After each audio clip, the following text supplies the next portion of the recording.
അധ്യാത്മരാമായണം ആരണ്യകാണ്ഡം 16-ാം ദിവസം.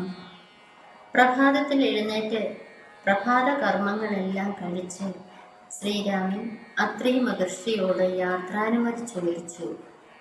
ബ്രഹ്മാവിൻ്റെ പ്രിയപുത്രനായ താപസശ്രേഷ്ഠ, ഞങ്ങൾക്ക് മുനി സമൂഹം വസിക്കുന്ന ദണ്ഡകാരണ്യത്തിലേക്ക് പ്രയാസമൊന്നും കൂടാതെ പോകാൻ അനുഗ്രഹിക്കണം. കരുണാനിധി പണ്ഡിത ശ്രേഷ്ഠ, ഞങ്ങൾക്ക് വഴി കാട്ടുന്നതിനായി ശിഷ്യന്മാരെ കൂടി അയച്ചു തന്നാലും. മഹാരണ്യ പ്രവേശം. പ്രത്യൂഷ സിദ്ധായ തൻ നിത്യകർമ്മവും ചെയ്തു നത്വാ താപസം മഹാപ്രസ്ഥാനമാരംഭിച്ചാൻ. പുണ്ടരീകോതഭവഷ്ടപുത്ര, ഞങ്ങൾക്കു മുനി മണ്ഡലമണ്ഡിതമാം ദണ്ഡകാരുണ്യത്തിനു ദണ്ഡമെന്നിയെ പോവാനായി അനുഗ്രഹിക്കണം.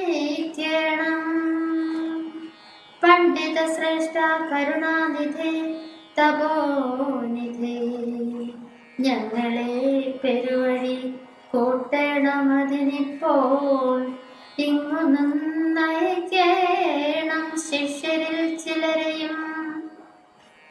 ഇങ്ങനെ രാമവാക്യം അത്രിമാമുനി കേട്ടു തിങ്ങീടും കൗതുകുലം പൂണ്ടുടനരുൾ ചെയ്തു. നേരുള്ള മാർഗം ഭവാനേവർക്കും കാട്ടിയിടുന്നിതാരുള്ളതോ തവ നേർവഴി കാട്ടിയിടുവാൻ.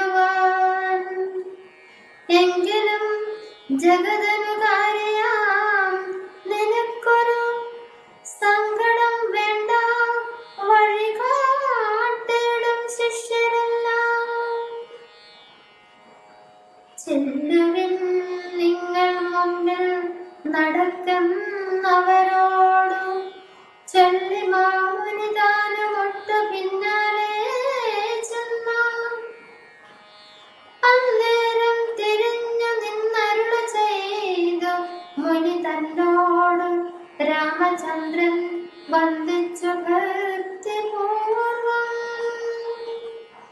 നിന്തിരുവടി കനിഞ്ഞെഴുന്നള്ളിയിടണം, അന്തികേ ശിഷ്യജനമുണ്ടല്ലോ വഴിക്കുമേ എന്നു കേട്ടാശീർവാദം ചെയ്തുടൻ മന്ദം മന്ദം ചെന്നു തൻ പർമ്മശാല മൂക്കേരുന്നരുളിനാൻ.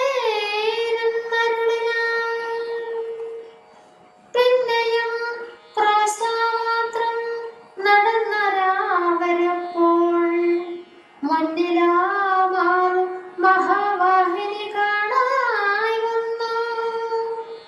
അന്നേരം ശിഷ്യകളോടരുള ചെയ്തു രാമൻ, നദീ കടപ്പാനെന്തുപായങ്ങളുള്ളൂ എന്നു കേട്ടവർകളും ചൊല്ലിനാരെന്തു ദണ്ഡം.